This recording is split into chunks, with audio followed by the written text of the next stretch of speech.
سینوں سے قرآن نکال لیا جائے گا. حافظ صبح اٹھیں گے تو انہیں ایک حرف بھی یاد نہیں ہوگا. حتیٰ کہ جو مصاحف کے اندر، کتابوں کے اندر قرآن مجید چھپا ہوا ہے، صبح کھولیں گے تو کسی ورقے پہ کوئی لفظ نہیں ملے گا، کوئی حرف نہیں ملے گا. کعبہ اٹھا لیا جائے گا، زلزلے ہوں گے، اللہ کا قہر و غضب ہوگا، خسف ہوگا، مسخ ہوگا، زمین میں لوگ دھنسا دیے جائیں گے، سورج مغرب سے طلوع ہوگا، دجال کا ظہور، ساری علامات اشراط الساعہ آپ سنتے ہیں. لیکن اس سے قبل اللہ تعالیٰ جل شانہ نے تنبیہات رکھی ہیں. ہے وہ عذاب ہی، لیکن عذاب استیصال کے معنی میں نہیں ہے. وہ جھنجھوڑنے کے لیے چھوٹے عذاب اللہ تعالیٰ لوگوں پر بھیجتا رہے گا تاکہ لوگ غافل نہ ہوں. ارشاد فرمایا قل هو القادر علی ان یبعث علیکم عذابا من فوقکم. اے حبیب آپ فرما دیجئے اللہ اس بات پہ قادر ہے کہ وہ تمہارے اوپر سے عذاب بھیجے. آسمان سے پتھر اتریں، آسمان سے اللہ کے عذاب نازل ہوں، کڑکتی بجلیاں اور کڑک ان کو آلے، جس تمازی میں ہوا. وہ اس بات پہ اب بھی قادر ہے. جب یہاں تک آیت نازل ہوئی تو حضور نے کہا اعوذ بوجہک، اللہ تیری پناہ چاہتا ہوں. پھر اس کے بعد یہ کلمات نازل ہوئے او من تحت ارجلکم، یا تمہارے نیچے سے وہ عذاب پیدا کر دے، زلزلے آئیں، طوفان آئیں اور تم مٹا دیے جاؤ.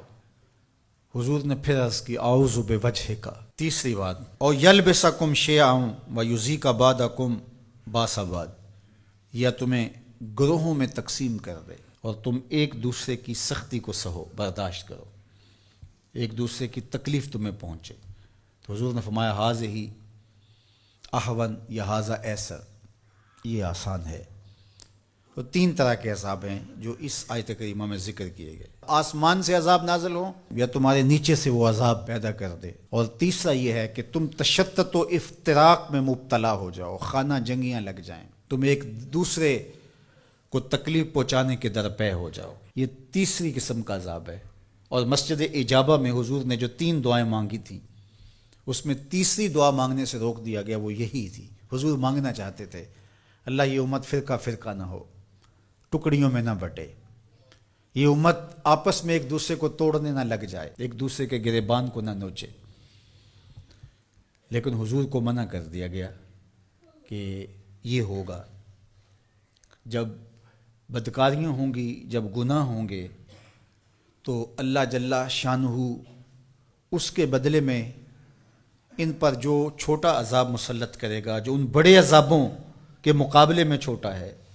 علماء نے لکھا ہے، الزواجر میں بحث کی ہے صاحب زواجر نے کہ جو گناہ کو صغیرہ یا کبیرہ کہا جاتا ہے وہ بڑے کی نسبت سے صغیرہ کہا جاتا ہے.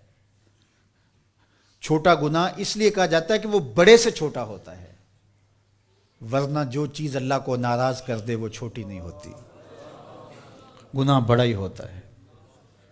جو اللہ کی ناراضگی کا سبب ہو وہ چھوٹی چیز نہیں ہے، وہ بڑی چیز ہے. تو جو گناہ صغیرہ کہا جاتا ہے تو اس کا مطلب یہ ہے کہ بڑے کی نسبت سے چھوٹا ہے. تو جو چھوٹا عذاب کہا گیا تو چھوٹے عذاب سے مراد جو بڑے کی نسبت کم درجے کا ہے. تو عذاب ہے، تو اوپر سے عذاب اور نیچے سے عذاب یہ اس امت پہ نہیں ہوں گے. یعنی قحط نہیں ہوگا، غرق نہیں ہوگا، آسمان سے پتھر نہیں برسائے جائیں گے، لیکن چھوٹے عذاب ان پر مسلط کیے جائیں گے. اور ان میں سے قرآن نے یہاں جس عذاب کا ذکر کیا کہ آپس میں تم الجھ پڑو گے، خانہ جنگیوں میں مبتلا ہو جاؤ گے، یہ تمہارے گناہوں کے سبب سے ہوگا. اور پھر جب الجھاؤ پیدا ہوتا ہے تو برکتیں اٹھ جاتی.